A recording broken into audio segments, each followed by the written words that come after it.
be a Kenyan citizen? As of right now, when the new government come in through my good works, you know, I might qualify for early acceptance. What is the normal? 6 to 7 years. Wow. Yeah, Why is Kenya so stingy with citizenship? I'm on year number 2 right now. I'm going on number 2. So at the end of this year, it'll be every January. It'll be a new year for me. So I moved here in January 5th. Why are they so stingy? Because they want to make sure that you don't come here, because you got a lot of Chinese guys that'll come here and find a black wife and get it in a few months.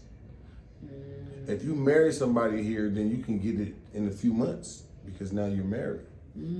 Oh man, you don't see the Chinese man with the black wife?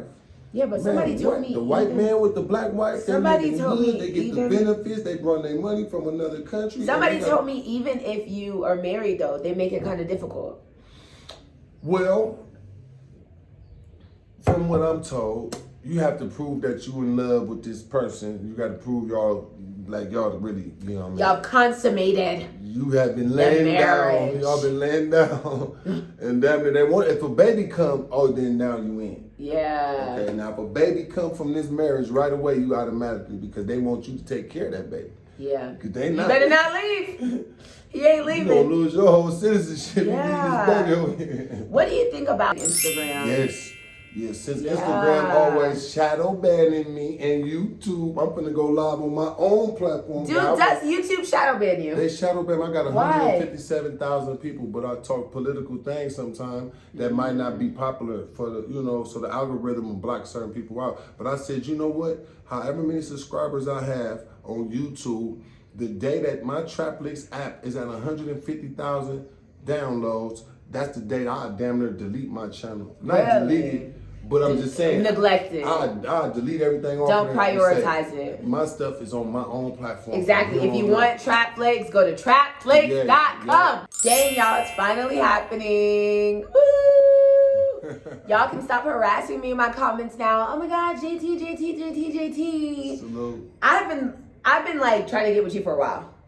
Yeah, since I got here, I think.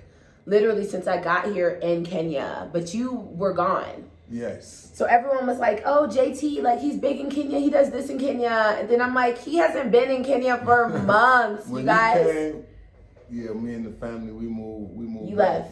Yeah, to go handle some American business. Okay, so let's just get, because there's a lot of questions that I want to ask you.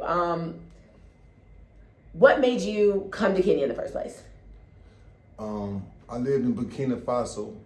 Me, my wife, my 5 children, and we made history by moving to a country, at least for our family. You know, we moved to Africa on an invitation. So when we got there... What do you mean on an invitation? Who invited you? Bukare from the Bo Foundation flew me out with a delegation of about 8 or 9 other people in 2017. So he actually did that in 2017 and invited us to come play a part and see what their country had to offer. He told us already that their country was poor, but I told him it wasn't about money. But he like, we're gonna pay for your round trip tickets, your hotel, food. Just come see our country. So when I got there, I built a water well, and building that water well was the most important thing I think I've done in my lifetime to help that many people with something that was simple as just paying for it. So after doing the water well, me and my family, I seen it was harder out there to communicate with the people. We bought land, I did music, I threw a concert at my house. But after 2020 was over, 2021, I started looking for some alternatives. Ghana was the place I wanted to take my family, but we couldn't get the paperwork cleared. And somebody told me, my friend from over here, he from America, but he lived here in Kenya, do business, said from Black Market Records. He said, why don't you come to Kenya and you can pay for your visa at the airport? They're not tripping. Why wasn't Ghana trying to clear you? Well, first of all, cheers. Thank you for coming. I'm excited. Cheers, cheers. Yes. Much love. Appreciate the invitation. Why was Ghana playing around? I think they have a visa policy where you got to do everything in advance. Similar to here now where you got to have your visa. I just thought I could fly there since the borders was open. As soon as they said the borders was open and my money was right, it was time to fly to a place where they speak English, because I didn't want to leave Africa, but I felt like I did everything. Me, my wife, and my children did everything we could do in Burkina Faso. When we got the invitation to come here, he said they speak English here. It's a little more modern. Come check it out. I guarantee you're gonna like it. So when I flew over here, in the first day or two, I called my wife and say, babe, it's on. We about to go lit. Yeah, what made you like on that level to where the guys at Burkina Faso even were like inviting you? Like, cause I didn't get an invitation from anybody. So.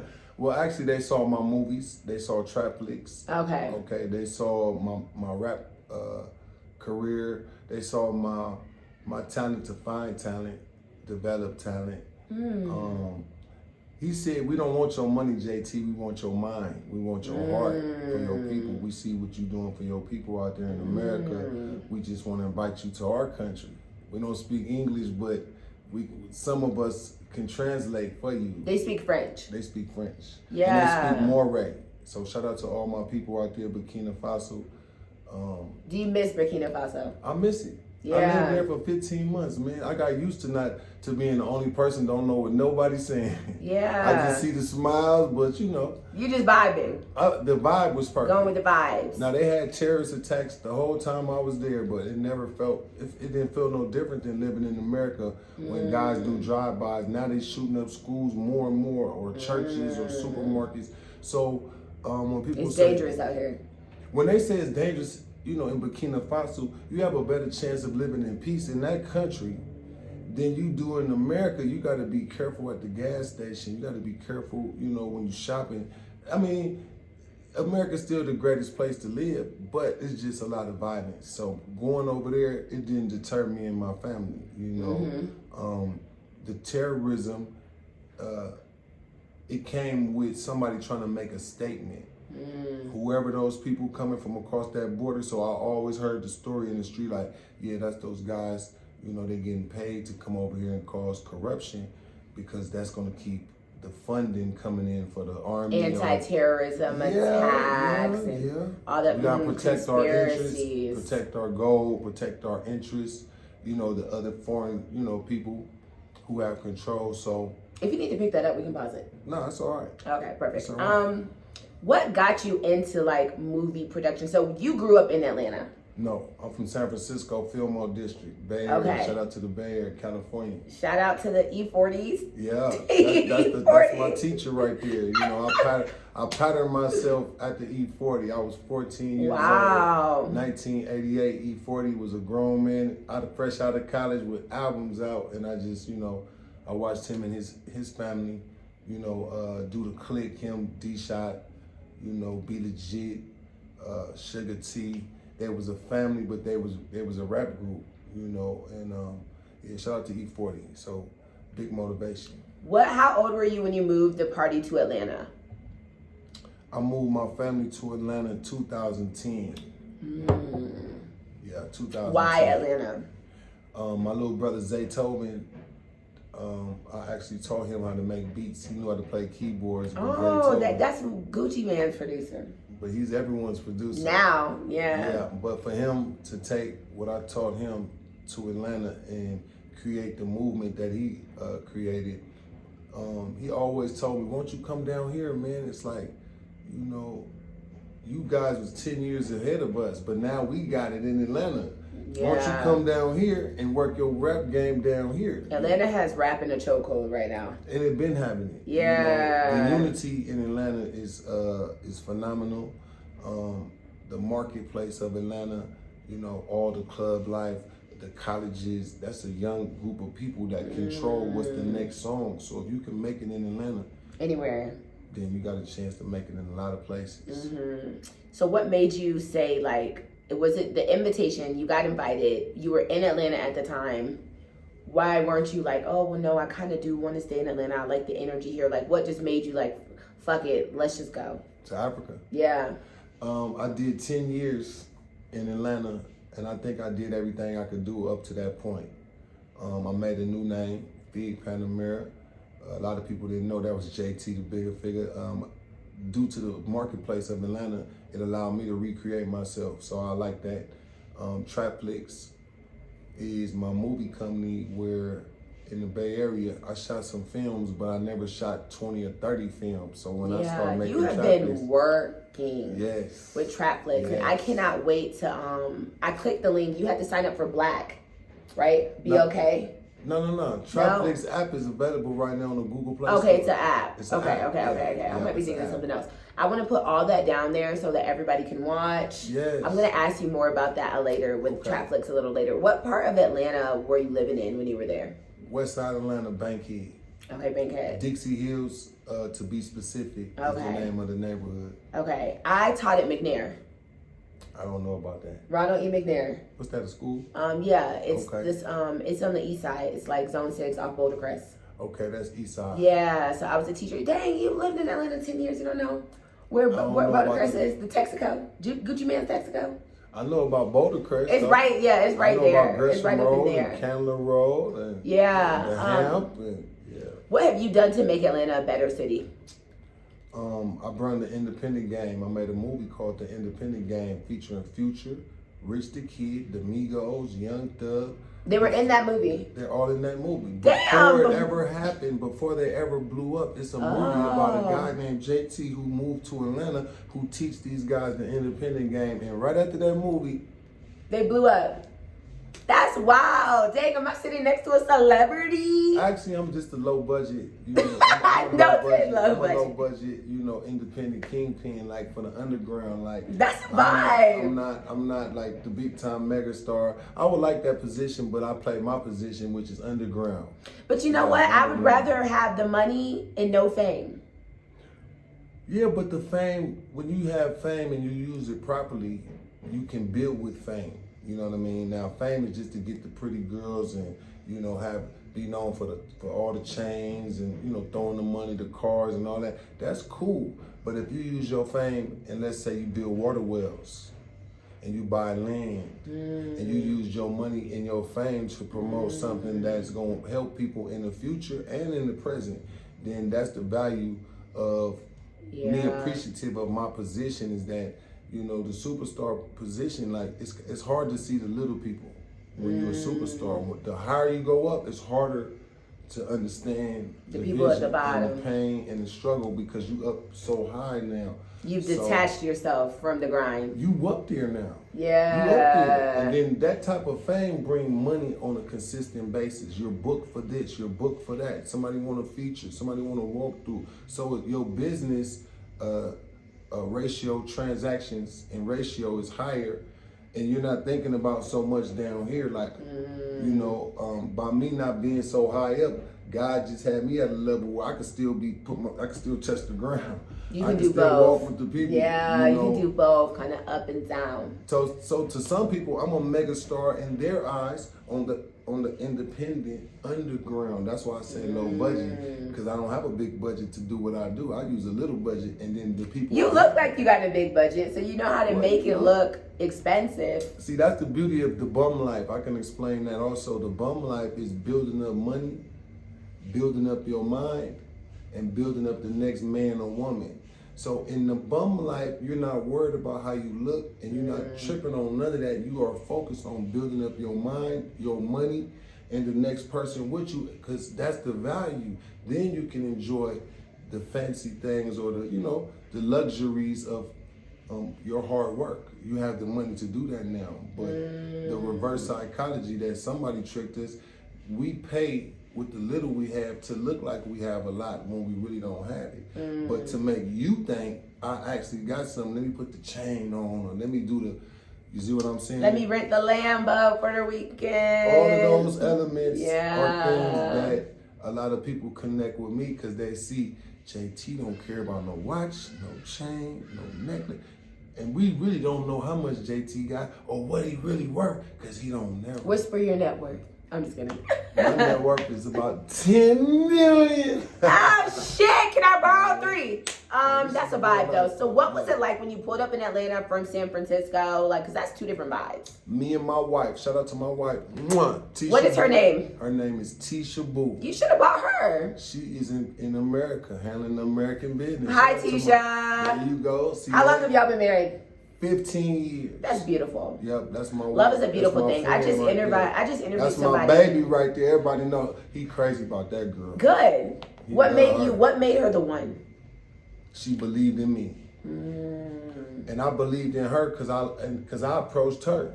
But she had already knew about me, but due to the fact she never cared about none of that. You know, she wasn't thirsty. She wasn't thirsty, and she was very hard to get. Shout out to my wife. She did not. You better be hard to get, she girl. Was so hard to get, man. Like, get her number, get the cookie, no, get a date, or just everything. I got the number, right? I got the number, so yeah, I scored that. But the communication and the timing, and she had 2-3 jobs, so. But I just had to keep calling, and I just kept calling, and then the consistency of my phone calls, you know, it earned the dates. Okay, now on the first dates, I'm cooking food, you know what I mean, and I ain't trying to make no move on her. Yeah, shout out to my wife. Because you didn't want to push her away. You worked too hard to get her there. I had to show her that I'm valuable too. Yeah. Oh, you're a prize too. Yeah, because you come with things. Yes. She told me she really appreciated that. Oh, I love that for you. She told me that though. Let me guess your zodiac sign. You already know it. Scorpio. And she is Scorpio. Shout out to my baby. I could tell that you're a Scorpio. See that? I could tell. Can't even fake it. Like, y'all are 2 Scorpios. Oh, that's a lot of love. And she the cool and I'm the hot. That's a lot of love and passion. Nah, real talk. That's why we got 5 children. Shout out to dang, y'all are working. Nah, real talk. And she didn't miss a beat on her business and her aspects of what she got to do. Wow, she's a queen. Real talk. I gotta always shout her out though. And I was a bad man, and she gave me a chance. She trained you? Nah, I don't say she trained me, but she made me respect love better. She made me value it better. Like Black love is so important. My love for you, boy, you better, you know what I mean? So I had to, you had to step up. Yeah.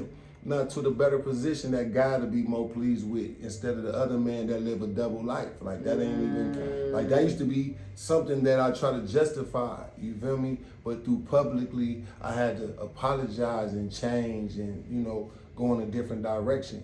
You know, you could fall easily. You know what I mean? That's why I understand too. Fame on the highest level, you would be willing to throw your wife away sometime. Yeah. Oh, you got Rihanna. Or this one who's better. Yeah. She famous. I already been with you. I could get a girl finer. Yeah. Thank you, God, up above for blessing me to see this the most valuable person after my mama is wifey.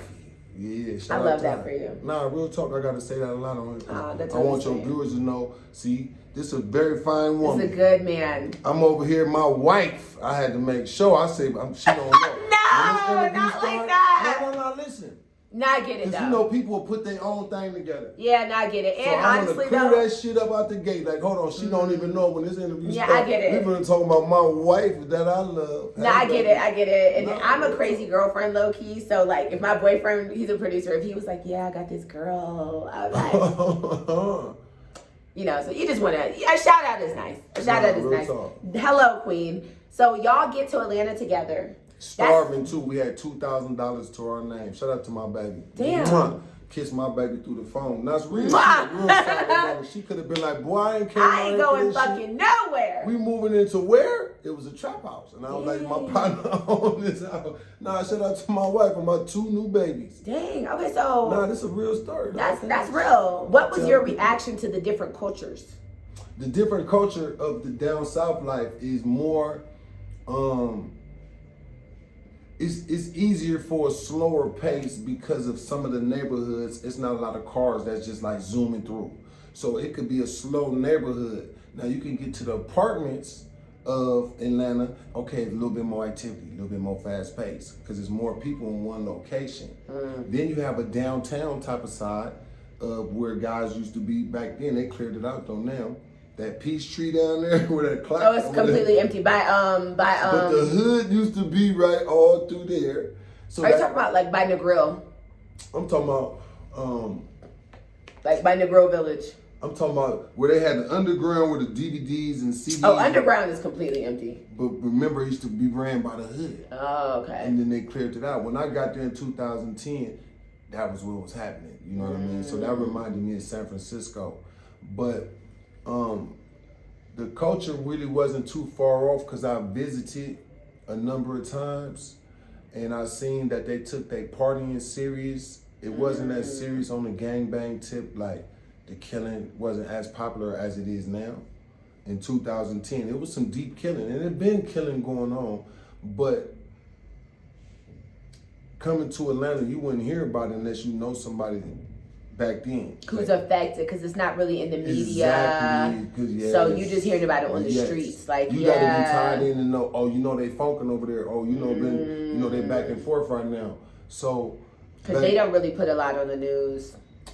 Nah, they wasn't promoting it the way they promoting. Like, that's big news now. Any type of shooting is more big news for the news people. So, and where I'm from, San Francisco, we had gang problems also. Then we had internal neighborhood problems where the killing is the guys that live across the street beefing with the guys that live on this side of the street. As like real killings is happening, and people live here. You know what I mean? So me leaving that, coming to Atlanta, I got a chance to live there a long time before it started intensifying to what it is now, where it's more some actual beef between different neighborhoods, different gangs. They all got to make their statement, you know. So why is this a problem in Atlanta? I think a lot of people like myself who moved there, and if we have issues, sometimes we bring the issues with us. I brought my wife and my children and left all my baggage of anybody from my past. I just left it there. Whatever it was, that's what it was. Leave it right there. Start your new life with your wife and your 2 children and build your career. You know, I'm getting older now too, but I got a wife and children. But I'm like, I got to do this JT thing the way that people, it's like Michael Jordan with that basketball, independent rap, independent movies. I got to create something that's worth something, that bring an income to me and my family like I did back in Cali. Now I got to do it all over, starting from scratch. That's 2010. By 2012, I was buying my wife her first house, and we never owned no house. But I bought Where did you guys buy? $25,000 for a 4-bedroom. No, for a 3-bedroom, upstairs, downstairs. What neighborhood? Dixie Hills. And then I bought across the street for $9,000, like a half an acre. That's crazy. Yes, this is the first time. You came at a good time.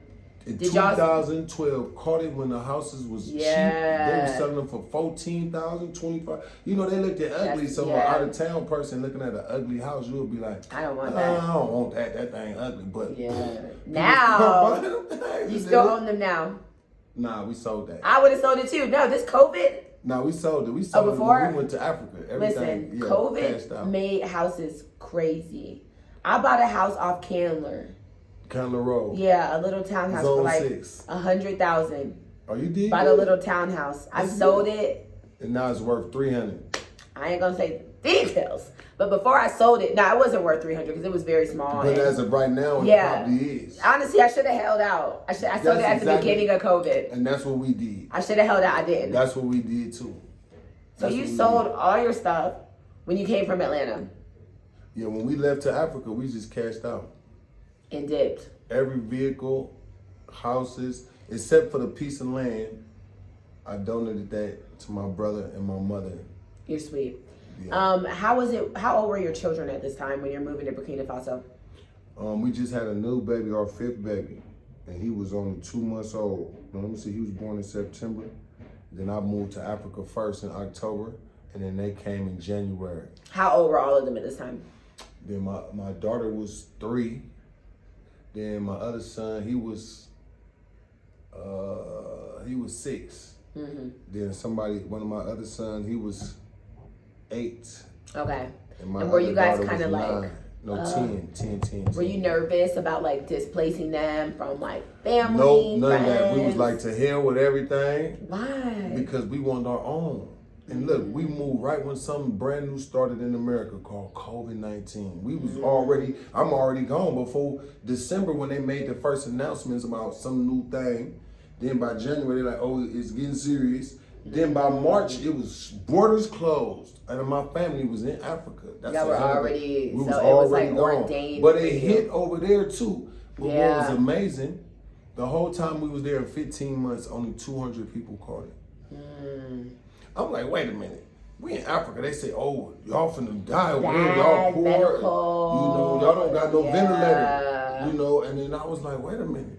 If it came over here, and they said the first case was 2 people who just came back from France, and they had a housekeeper. The housekeeper lived in the village.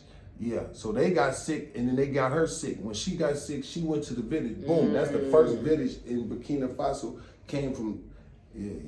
So we was like, the whites bought it from France. We ain't going nowhere around none of the They bought it from France. That's crazy.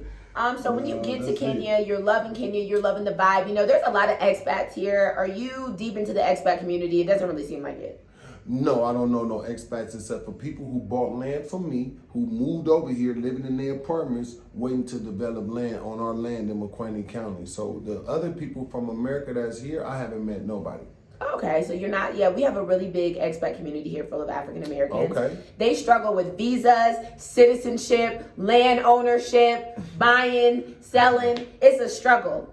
It seems like you kind of have connections here. You're one of the few cases that I've heard of people who have successfully bought land. Yes. How did you be able to maneuver into that though? Because it's like everybody be struggling, looking for a Kenyan plug. Do I need a Kenyan husband? Like, how did you make it happen for yourself? Let me give y'all the secret, man. I said it on my channel, but I'm happy to tell y'all on this channel, and this is the best and really the only way to do it. I hired an attorney. My friend knew, or his father had a friend of his had the land next door, and he trying to move, trying to go somewhere else. So he just trying to get rid of his land. So I had already had people approach me with these deeds from Kenya, trying to make, give me some, confidence for a transaction. But they was like, JT, let me tell you, first of all, you can't own no land, you're American.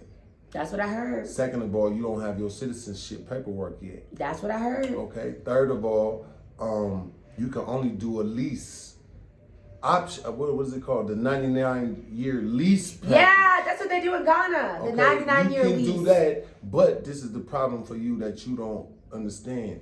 Any family member from this land that you just leased from, maybe the grandfather gave permission, whatever. But the nephew who owned this part, he now wants to come back and, implement his housing plan or his, build his stuff. For his little thing, maybe he want to bring his sheep or his goat. And you like, hold on. I just, rented this land, did the lease. So that right there was already something I didn't want to deal with. So the next option was you have to buy the land through a Kenyan that you trust. Yeah. Okay. So what I said was, let me hire my attorney, ask her to buy it for me so I can secure it.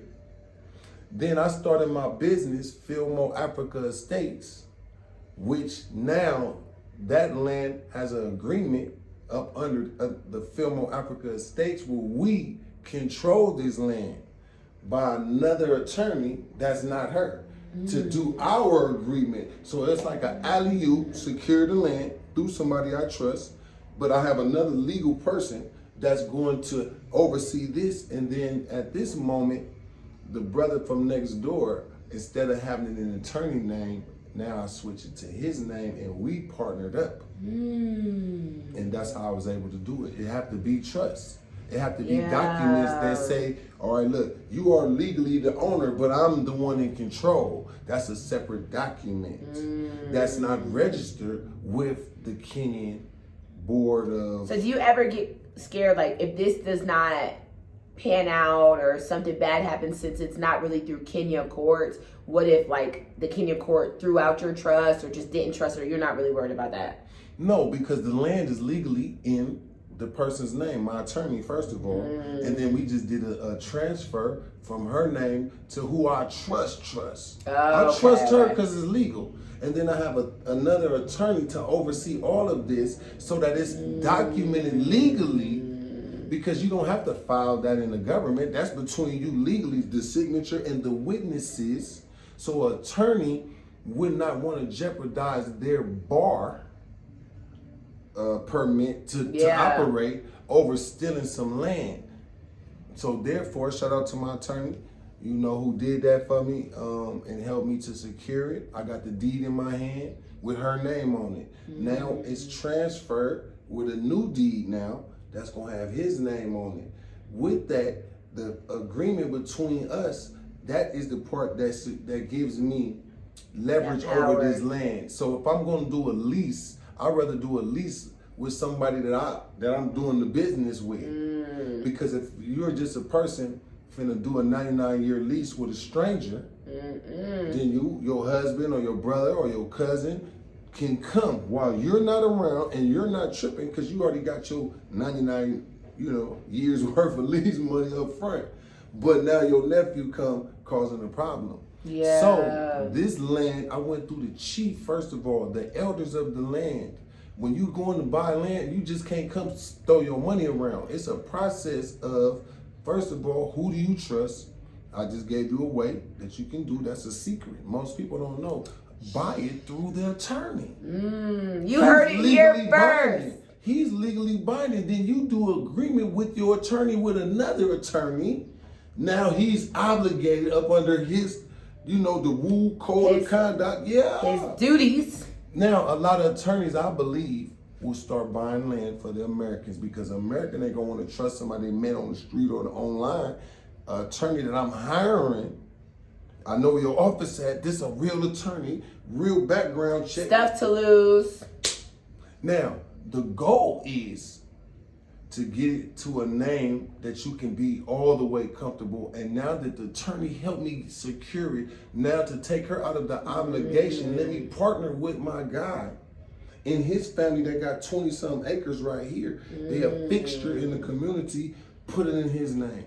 I built a water well for everybody in the neighborhood. So they not gonna let nothing happen to me. The chief of the land, the elders, the grandmas, the grandpa, they're like, man, ain't nobody playing with him. Don't take him. Don't mess with nothing got to do with him. Yeah, that's why I put it in they don't play about you. That's why I say take it out of her name, because that's somebody I trusted, legally handled it.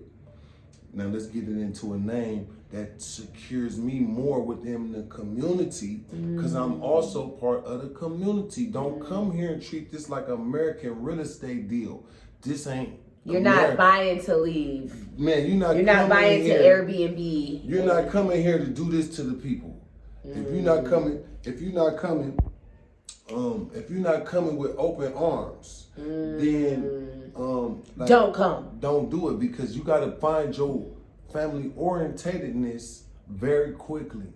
If you can't confirm family orientatedness, but people can act until you put your guard down and then wham, hit you for something that you wasn't anticipating. Yeah. So always keep your guards up to protect your best interests, your information, your assets. I'm just a unique individual when it comes to how do I allow God to bring me the people that I need to be with as I navigate through this place. They don't know me out here. I had to build my face here like I did in Atlanta, Georgia, but moving to Atlanta, Georgia gave me a chance to have an understanding about moving into a newer environment. And before you get the wiggling around doing what you think you want to do, you got to do some paying it forward first. That's why people on my videos see me giving out the food and the rice and the water wells. All of that is because one day I'm going to be doing my business. But I did my foundational work first. That's for the Lord and his people. Yes. Now I'm coming behind that with my independent game, my triplex and things that I want now for me and what I'm selling and what I'm doing. Now it's balanced. They can see that this ain't a dude that came here to take. He came and brought value to our place. You really seem like you're in the streets. Yeah, I am. Yeah, I love that for you. Do your kids go, when they're out here, do they homeschool? Homeschool. Yeah, everything homeschool, because the first step to citizenship is a work permit. Once you get a visa work permit, then you get your Kenyan ID. If you have children, you just add them to the ID. A couple more $100 or whatever. So do you have a work permit? Yes, I do, for 2 years. That's the first step. I got to renew it every 2 years. You gave it to yourself? No, I went through the government. But who hired you? I went through Black Market Records. That's the people that invited me here. They already have a business that's operating. So I do music, I do film up under them. And then that's the way, I was able to get my permit. So if somebody else was coming here and they was working under traffics or something, now I would be able to help somebody get their work permit. Yeah, because now I have a legitimate business here. They preparing me right now for my first taxes that I'm finna pay. What do you think about Nairobi and Africa's unemployment issues in general? Because there's so many, and it's the same in Atlanta. So one thing that used to break my heart as a teacher in Atlanta is it's just like my kids were so creative, so smart, witty, hardworking. Like they could just really do a lot. And a lot of the opportunities they just could not reach for themselves. Do you know what I'm saying? And I see that same thing kind of here in Nairobi a lot. Like just a place full of talent and like opportunities that they just don't have. Like, what do you think about that? And what do you kind of want to do? What do you think it can be fixed? Well, Trapflix is here as part of the solution. Through Trapflix, we hired interns last year from the school, from the college. Now, what I realized here, a lot of people might graduate, but they still don't have a job. So that problem is in America, but it's also here, but probably at a higher rate. So a lot of people, families go for broke to put their children in a lottery pick damn near, because graduating is like a lottery pick for you to get lucky to still land a job. There's people with master's degrees that's cooking, sweeping, and mopping right now, but have a master's in computer science or a master's in language arts or a master's in business development, but they just couldn't get hired. There's too many people. The companies, spending whatever they're spending, but even though it's a talent pool available, for whatever reason, I think they're getting the job done with the basic minimum because it's so much availability. To choose from. Somebody will take you can get a lot of workers for a cheaper price, where somebody would be like, hey, I know I'm supposed to get $1,000 a month, but instead of having nothing, I'm gonna take $100 a month, and somebody gonna take that. Yeah. No, for sure, I learned that out here. So I think with Trapflix, we was able to hire some guys and get them some thousands of dollars for building Trapflix. Wow. And now we're adding on, and we're bringing on more interns, but the human resource is almost more valuable than the gold and the oil, even though that might get you a bigger check right now. But the brain power of a man coming up from hunger, his brain power operate different than a regular guy who coming from America, who still can go get on SSI or get EBT card, or can go to a homeless shelter, or you got a babysitting package, WIC. You got a WIC, all of these things, Section 8. In America, you have a benefit to be a bum better. Over here, the opportunity of even $100, you're gonna get $1,000 worth of work, because somebody like, please, I don't want you to fire me because I need this $100 next month. In America, hell nah. You're not getting that. You're not getting that. I'll file for unemployment. Deuces. There you go. See that? Yeah. See what you said? See that? You gonna go get what? Free money. Yeah. In America. All I need is food stamps and my Section 8. See, then I'll sell half the food stamps that I'm spending money for clothes. Do you hear this? Now, to a Kenyan person that can hear that opportunity of you going to an office, filing some documents, talking about you ain't got no job and you ain't got no food and you having a hard time. Man, these folk out here don't have nobody to save them, to even go present that to. Yeah. Now, you do have people that'll go to say, hey, we hungry over here in this particular ghetto. Shout out to Kingami, shout out to Dunholm, Babindogo, and Jewel Kylie. Can you take me to the streets? I'm in the hood. Take me to the streets. I'm in a real slum. You're shouting out all these places. I'm like, is this by the beach? Nah, listen, the guy downstairs. Yeah. He's the plug. I'm going to make sure you and him is connected. Please. Tell him to take me to the streets. There's people here that are so smart and so high-spirited from coming from these bad conditions that it will amplify the person that they meet and make you think, look at life different and think, yup. See, going to Africa made me a different person. How has it made you a different person? It made me a different person. How? Because I don't even ride around with a gun. I don't carry a knife. In America, I must have a gun. So you had a gun when you were at home? At all times. Why? Do you know out there they will rob and shoot you? I don't know what happened but to I thought you good in the hood. It ain't about me being... Yes, people will still rob you. No, watch this. I'm grown and the numbers is up. So it don't have nothing to do with if you good in the hood. You better be ready in the hood or stay out the hood. I had 2 guns in my house. Well, see, now you understand what I'm saying. It Yeah, ain't run that up you on want to me. be a gangster. Yeah, nah. It's just that you know outside this door, it's some folk out there. You crazy. That'll do it to a woman, an old lady, a man. They don't care. They would not gun their own grandma. I'm not saying a gun is your main protection. Your prayers and your right state of mind, your best protection. Because sometimes you'll say, you know what, I don't need to go over there today. I said that a lot when I was in Atlanta. It's a place I wanted to go be. You know what, you don't need to be at this party tonight. You don't need to be at this bar. You don't need to be at the after hours. Why? This is where you die at. You wake up the next morning, oh, shooting. Yeah, you're see, you shouldn't even be there. God's divine order. And I stay home with my wife and my children. But that's the way to do. I stayed out the way. That's how, when you have a good wife, you want to be home. Your ass stays out of a lot of trouble. Yes, shout out to my wife again. Yes, you stay out of trouble when you sit at home with your wife and focus on business. Black king, that's beautiful. Love is like, I'm looking for my black king. Well, you know he's available. And Love he's is probably beautiful watching thing. you right now. What's up? Nah, real talk. He probably watching, and then he probably send you a message. So if it's you guys, because it might be more than one that have a deep love and understanding of you based on your wordplay every day when they watch you. And they watch you faithfully, and they come back, and they like everything, and they say something. It's one of those guys, because he like, shit, if I had her, I'll be like JT. Baby, shout out to me.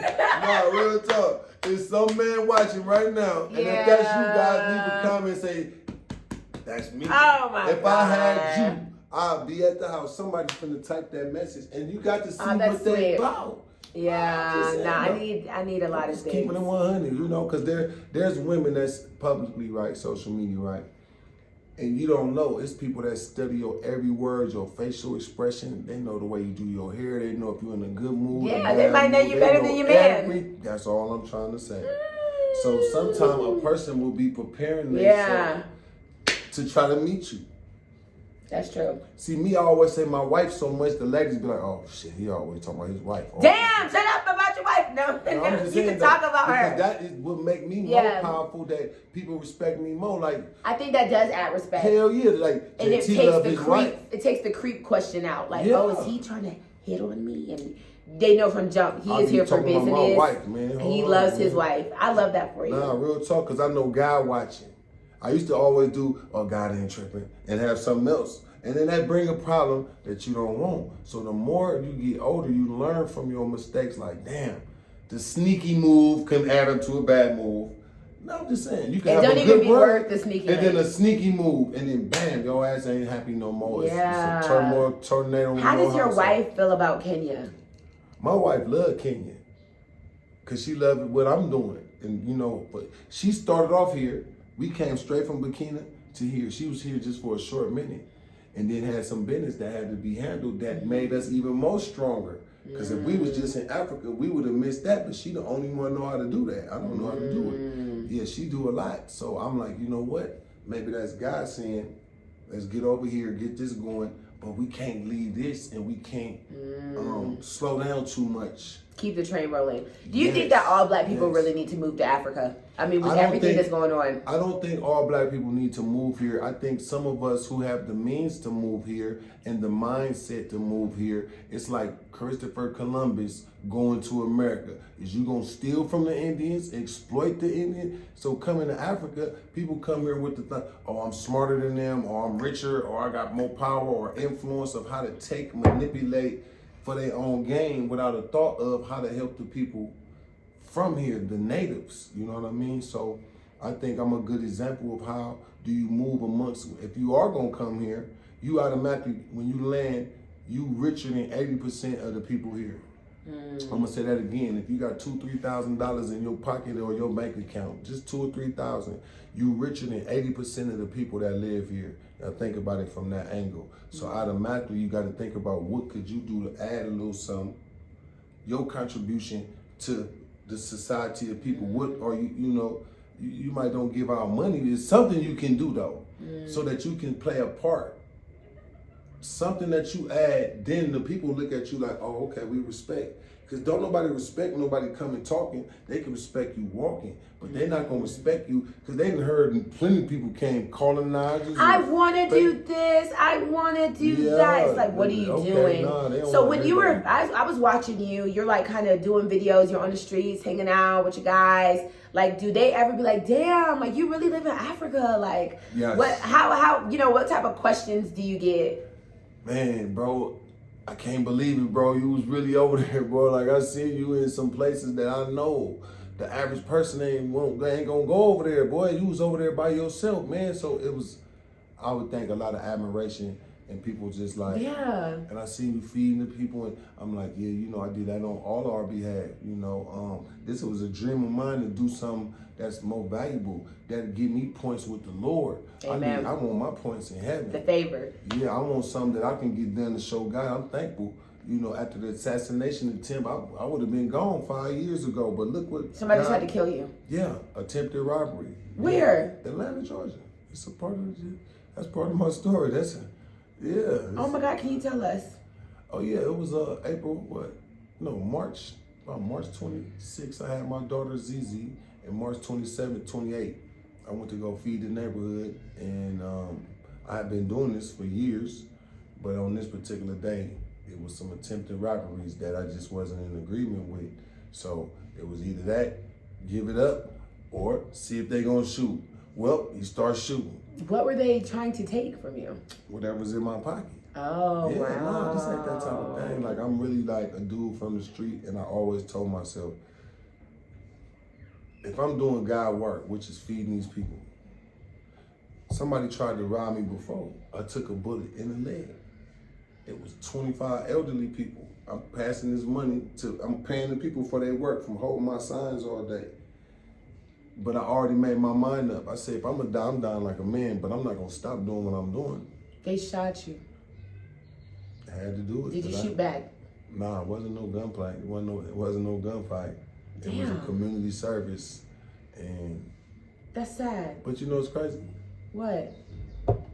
They didn't get $1, and that money for my newborn baby ZZ.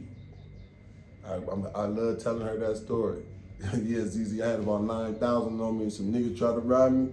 I bucked them niggas so hard. And you were like, I'm not rocking. Man, you're not gonna take my little money brand new out daughter. For my daughter. How I'm gonna go back to Tisha Boo and tell her, no, let me put some parentheses on this. If you are in the same position, don't try that at home.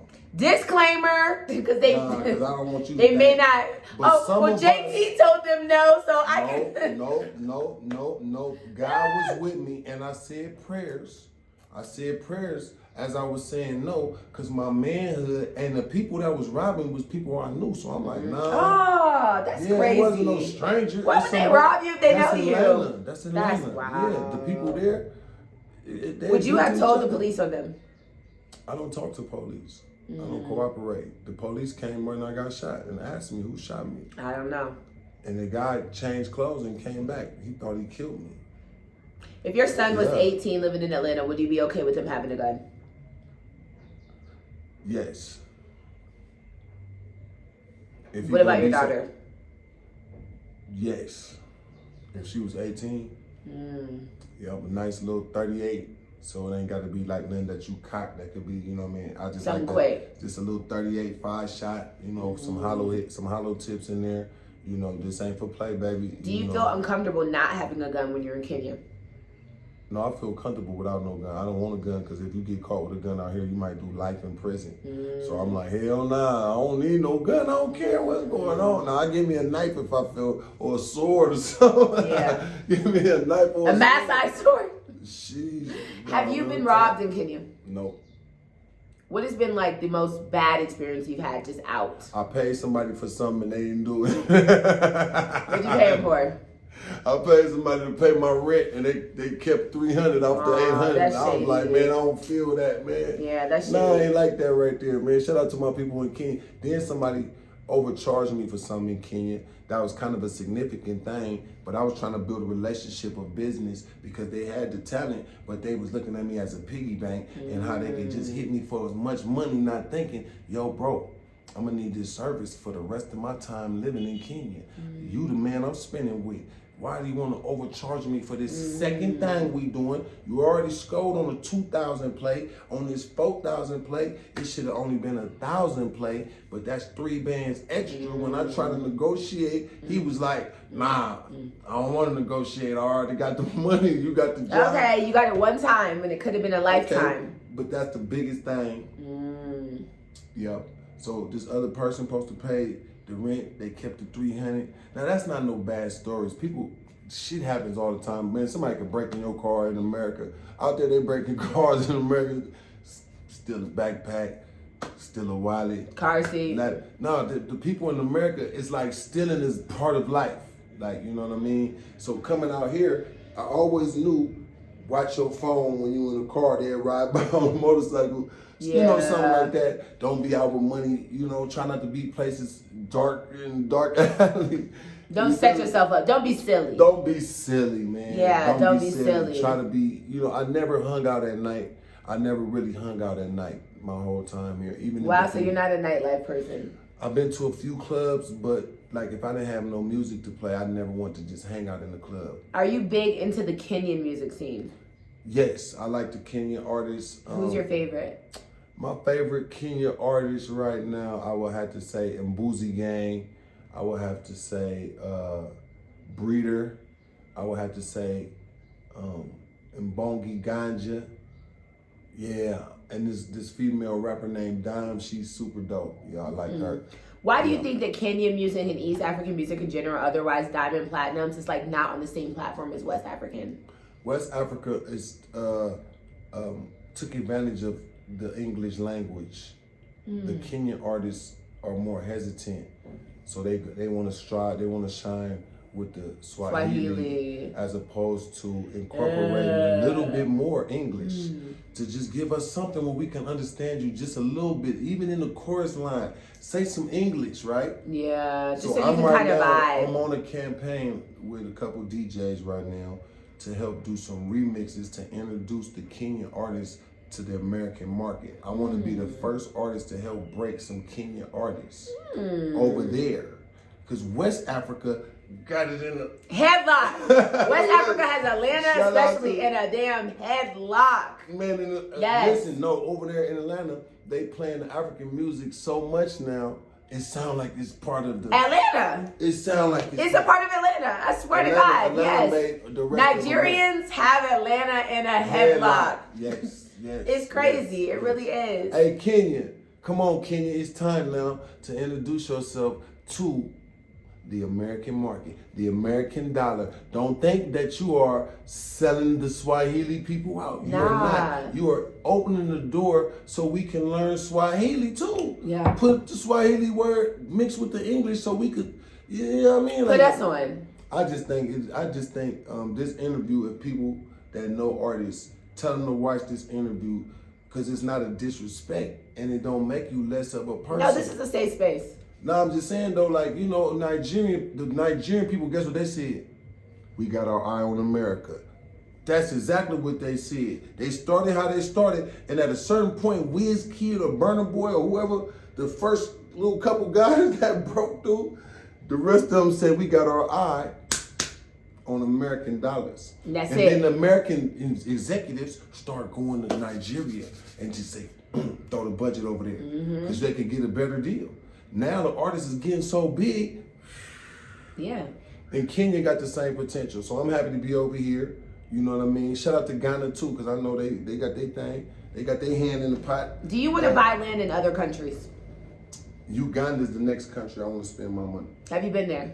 Yes, I have. What was the vibe like for you? The vibe was the same thing as Kenya, except it was less big city. Yeah, the vibe is different than Nairobi. They don't have the tall buildings. It's not as But guess what they got though?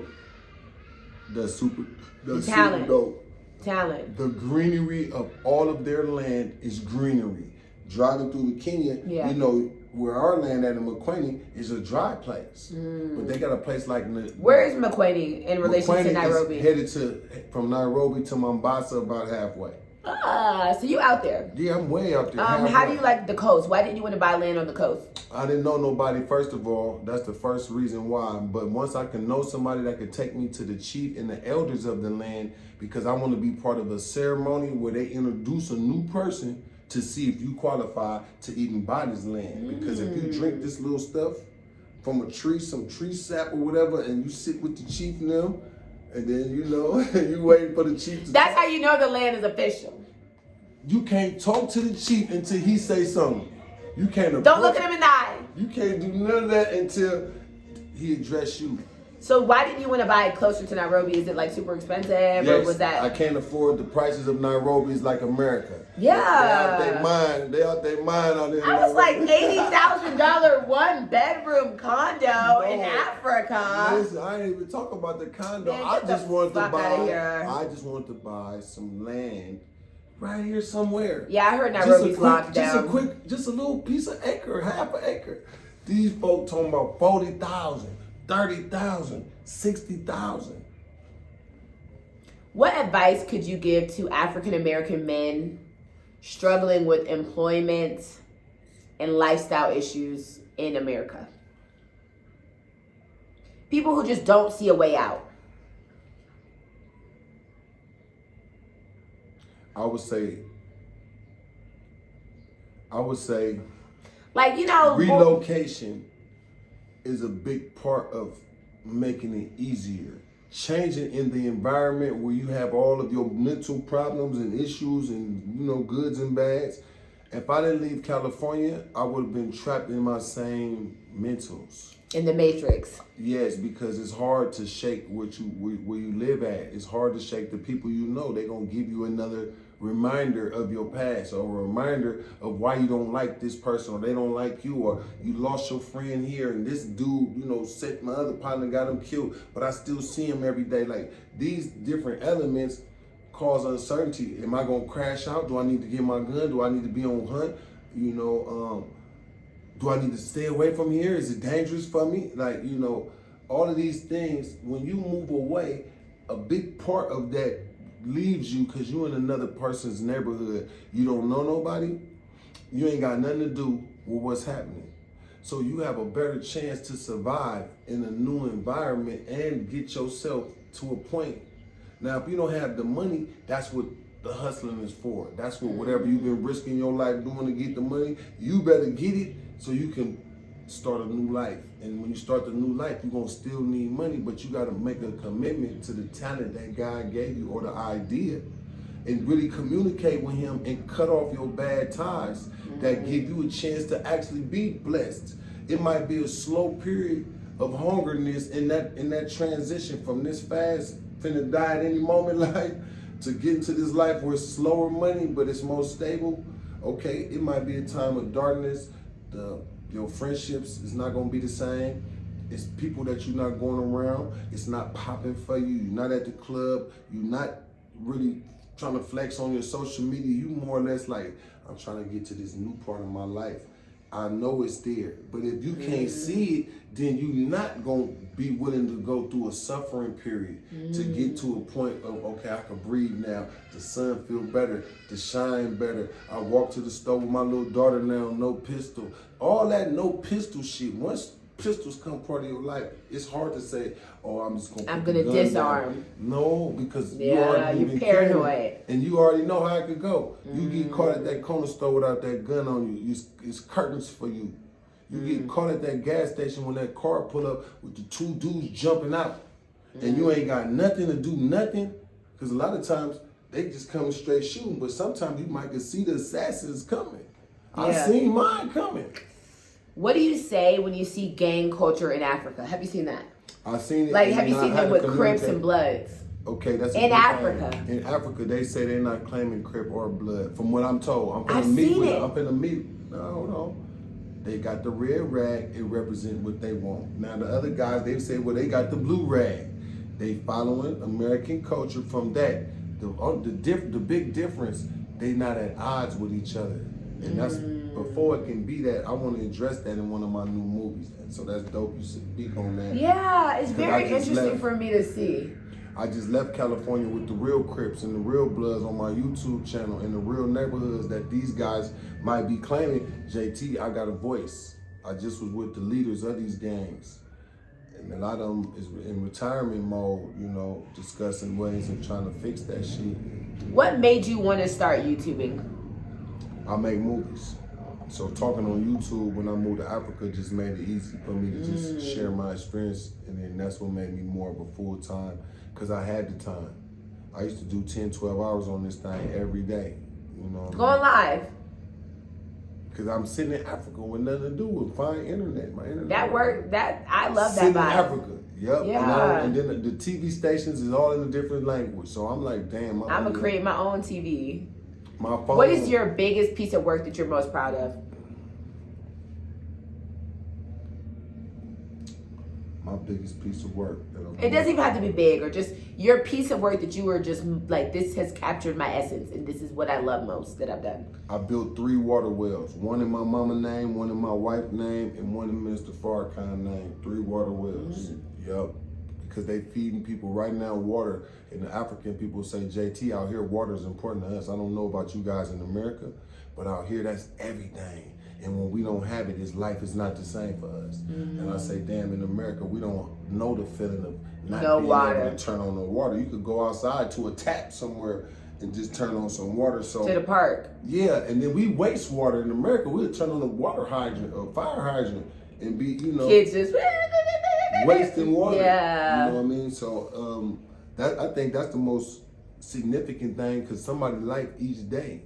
From 2017 to right now, that's 5 years of somebody benefiting off free water. I love Villages, that for you. yes, I'm happy. So Trapflix, this thing, the movie that you did in Atlanta, what is it about? Trapflix is a streaming service, trapflix.com, TRAPFLIX.com, and it's an app on the Android, Google Play Store. Why is it not in Apple? Because I need to get all my documents for them. They want more documentation, so. Okay. Yeah, but. So Apple users, they can just get on their computer and go to www.trapflix. Yeah, they could just type in and then it works the same. I saw that you were hiring, but you can only apply through your app.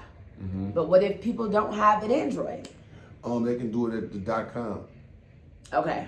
Yes. What position are you hiring for? Right now, administration, marketing, and we're trying to get to 100,000 downloads within the next 10, 12 days. Really, we focusing on the Nairobi market. There's people in America that, you know, is invited also. But this campaign, while I'm here to campaign. I'm leaving Nairobi at 100,000 subscribers, going to America to go push for 100,000 subscribers. So I say, I give myself a month, but my friends and my folks and supporters telling me, JT, you don't know.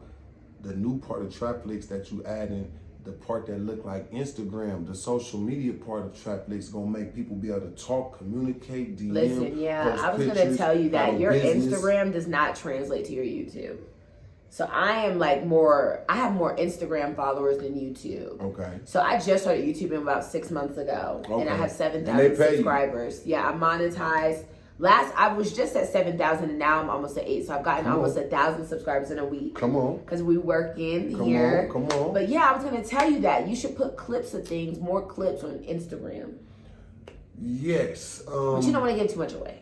Well, actually, I'm still building right now. The app is just being done and being completed. You know, for those that have the Android, you could download it, but an update is about to be ready within God with it in 24 to 48 hours. You should see a new update with a social media. Post your pictures. Hold on, let me see if I got it, because you know I'm excited about that. Please, I know so many people who could do administration assistant and marketing for you, so I'm gonna tell them to apply. I think that would be really good. This is a dummy skin. Wow. This is a picture of go live. And then to go live. Now, this looks like Instagram. Exactly. Shout out to my people in Kenya who rebuilt. That looks like Instagram. Anything you want that got to do with an app or anything, we know how to build anything, JT. Wow. That's why I'm like, God bless me to meet people that can help me make something that's worth billions of dollars. I see that for you. Yeah, I wanted to say millions, but I'm gonna start using the word billions.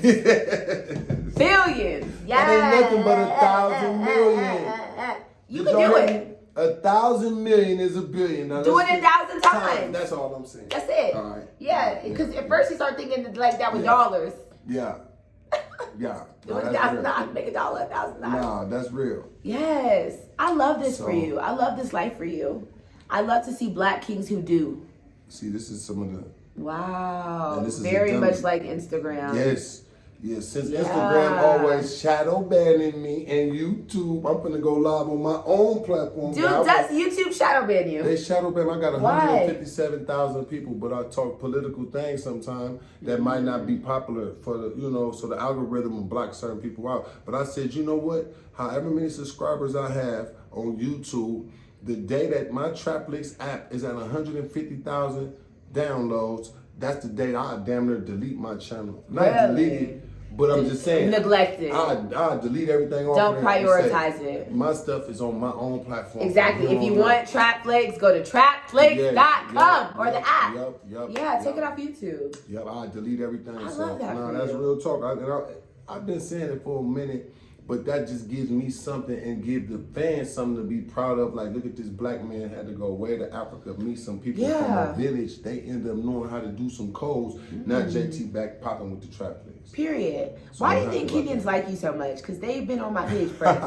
What do they love about you so much? That I think that because I'm just more regular. I think the Kenyan people like that I'm not like I might be popular for what I know how to do or done. But when they meet me, they be like, "Oh shit, that's just JT, man. That's my brother, man. It's one of the niggas. I'm just one of the guys, man. Yeah. You know what I mean? The Kenyan people like that, and they know that I want to work for them. Why wouldn't you go to Tanzania? Because it's cheaper. Because nobody invited me there. I got invited to Nairobi, Kenya. When I did the homework on Kenya, Tanzania, you can get land and it's very cheap. No, that'll be a place that I want to definitely communicate with. Don't they got the beaches over there, right? Yeah. Zanzibar. I want something over there with that white sand beach. I love that. So I could Airbnb out me a container home that's right on the ocean. Yeah, container homes. Container homes are the vibe. Nah, I really love that. There's money to be made out here, and I can see you get into the business. Yes. So the movie that you made in Atlanta that I'm looking forward to watching, and I'm hoping that everyone watches here as well, what was it about? It was about my character from all my movies, Dirt on My Boots, Independent Game, Jug City. I made a number of films. They was all based in Atlanta primarily. My character leaves from America trying to change his life, and he moves to Africa. And he lives there for a while with his family, and then he returns home. It's called Locks Home. It's on YouTube right now. I love that for you. you. It's a 3-hour film, and coming back to Atlanta, I showed the pitfalls that was already waiting for me, but I maneuvered around them by staying with my family, sticking with doing my music and my movies, and I stayed out of trouble. So this emulates real life. It's exactly that. Yeah, it's your real life, but you made it a movie. Are you going to make a movie here in Kenya? Yes, I am. Yes. Yes, I'm going to make a movie here in Kenya. But I made a documentary, 3 of them. Here in Kenya? Fillmore, Africa. You can watch that right under my film. Locks is Home, and then you can see Fillmore, Africa 1, 2, and 3. And it shows my life between Burkina Faso and here. What I exactly did, the water wells, the buildings that I built, the land purchases, all of that is there. Name 3 things that you miss about home when you're in Nairobi.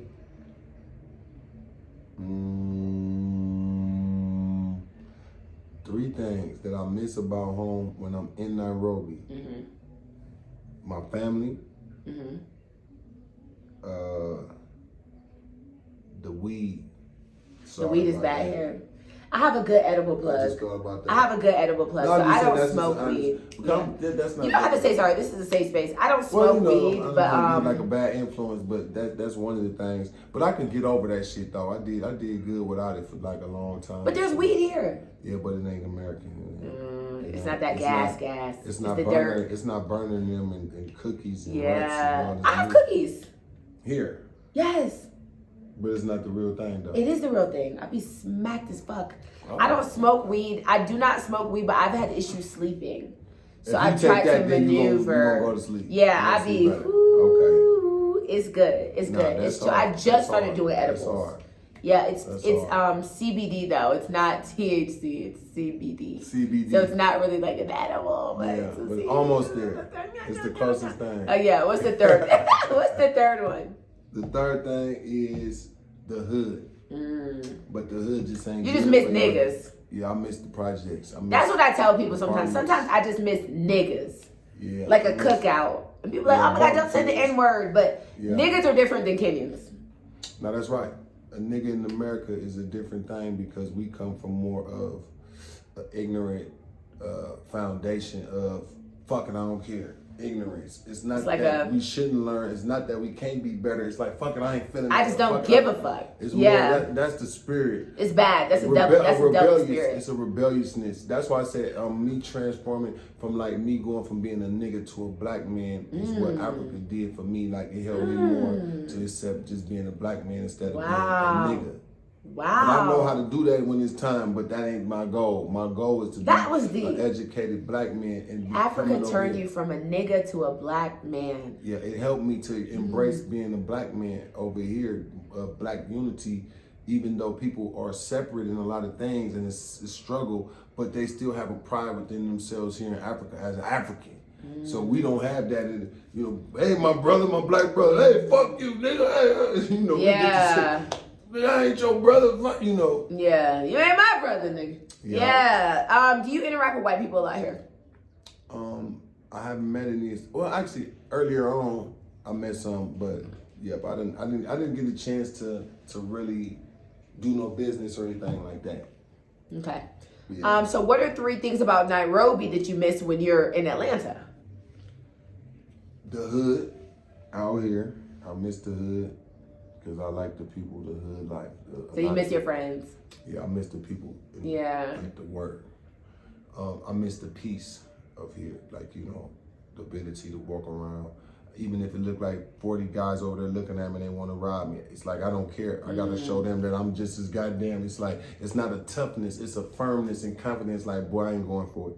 Today, I'm just as obligated to safety as you. Listen, what? Yeah, because with my passports and things of that nature, I say I got to be willing to die for this. Because if a nigga steal your passport, you could be fucked up over here. You could be really fucked up. Your wallet and your passport, that's something you got to be prepared or leave it at home or leave it, but don't play with that. I told myself because I couldn't afford to not be able to move around. And that's what that would do. So, that's why I practice in America getting shot already. They ain't got no guns and machetes chopping me down. No. You got to be a fight for this. What's the last thing you miss? The last thing I miss is, about Nairobi when you're in Atlanta. The food. You miss the food here. Food. Yeah, it's different flavors, Okay. A chicken is a chicken, but a farm-fed chicken different than a injection chicken. America, this month is a baby. At the end of the month, it's ready. A grandpa. Man, what? You done had 5 generations. Now they got the super growers or super speeders or whatever. Yeah. Man, listen, they got the wings going 50 cents. The wings this big. Shout out to all the viewers out there, man. I promise you I had a good time. Yes, this has been really good. We're hitting that 1 hour mark where I cut it off. Yes, man. Hopefully you can come back. Yes. I look forward to collabing with you or something It's all love, man. You guys, please make sure you visit trapflix.com. Thank you very much. Download the app. Let's watch this movie. Let's support actors, creators, musicians. Leave a comment below. Maybe he'll see you and be able to reach out to you to help you tap into his next Kenyan movie. Come on. So that's the vibes. Thank you guys for suggesting him to me. Thank y'all. And pressuring me to pressure him to bring his black ass here. So thank you so much. And we will see you guys next time. Salute y'all.